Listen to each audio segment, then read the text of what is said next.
Would Malala Yousafzai make the grade for Prime Minister Narendra Modi's high-octane promise of citizenship for a select few, a violent and divisive reality being breathed into life by the heavily disputed Citizenship Amendment Act? No, she wouldn't, not that she craves Indian citizenship under Modi's watch. Malala, left for dead by men often shored up by the state, would be shut out, despite a near-fatal shooting by extremists. All on account of her identity as Muslim. What about Junaid Hafiz? Wasn't he handed the death sentence last week by a Pakistani court for alleged blasphemy? Barring an appeal, he would be hanged by the state, with private operators just as eager to put him to the sword. Junaid is one of a steady stream of intellectuals targeted by fellow Muslim adjuncts of the state and private zealots. It may not have any meaning for Modi, but Junaid, an erudite lecturer, was apparently targeted by extremists over an opening at the university where they wanted their own to be placed instead. Junaid's gritty and tireless lawyer Rashid Rahman was brutally murdered days before Mr. Modi became Prime Minister in May 2014. Fanatics threatened him for defending Junaid. The lawyer remained committed to his cause. The former Punjab governor Salman Taseer's murder is equally precariously placed against the poisoned chalice of the Indian citizenship law. His security guard gunned down Taser for defending Aasia Bibi, a poor Christian woman accused of blasphemy. Aasia was convicted by a Pakistani court for a crime she denied committing.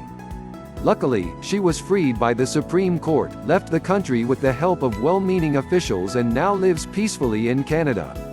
Aasia stands protected under Modi's law of citizenship, extended only to Christians, Hindus, Buddhists, Jains, Sikhs and Zoroastrians from Afghanistan, Bangladesh and Pakistan.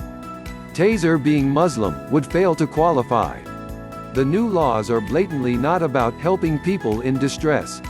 Adding insult to injury, Atish Taser, his son with an Indian journalist, was stripped of his rights as a non-resident Indian recently.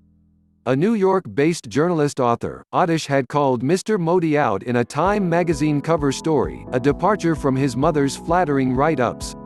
The debate surrounding Atish losing his rights as a person of Indian descent could be elevated to one with a higher purpose though. Not discussed enough is that laws governing citizenship in India are pointedly patriarchal.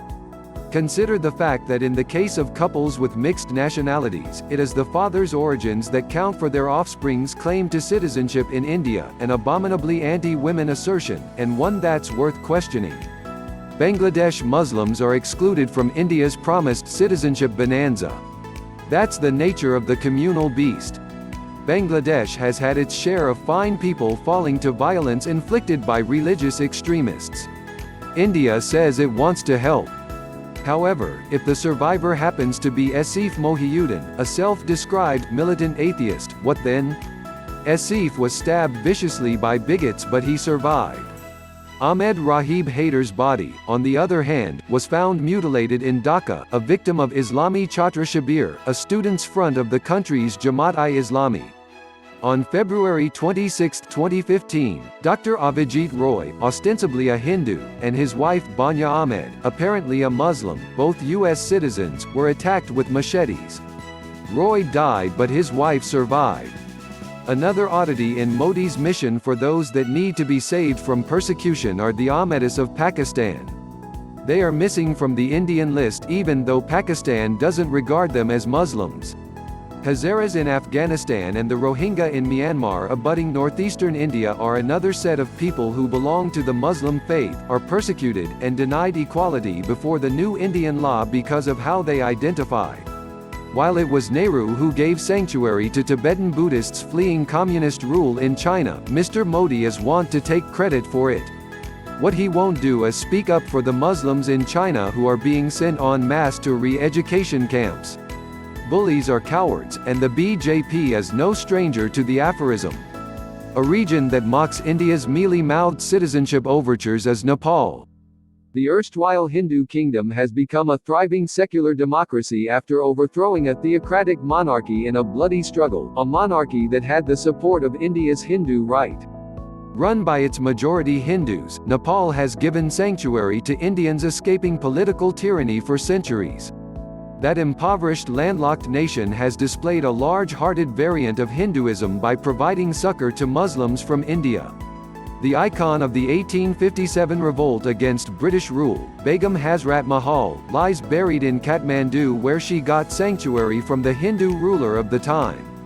The new laws are blatantly not about helping people in distress. Violently disrupting lives woven into the fabric of India on religious and ethnic grounds points to a brazenly divisive agenda. As protests led by students of every ethnic and ideological stripe sweep India, fatalities from police action are multiplying. The protesters know that the new law flows from a costly clerical error. The Modi government had planned to evict Muslim termites from Assam using the National Register of Citizens. The NRC was meant to identify illegal immigrants, delete their names from the register, and expel them to goodness knows where. The government then threatened to expand the NRC to the entire country. The NRC in Assam, however, trapped manifold more Hindus than Muslim migrants. The citizenship law was thus proposed as a return ticket for those erroneously earmarked for expulsion by the NRC filter. Only Muslims would be handed a one-way passage. There's one glitch in the plot though. The Jharkhand Assembly election results coming in suggest that the new law has boomeranged on the BJP in the electoral theatre. And that's a useful hint that Mr. Modi's persistence with divisive politics may be running out of steam. Please subscribe our YouTube channel Listen News here. If you like the video, please like, comment and share the video.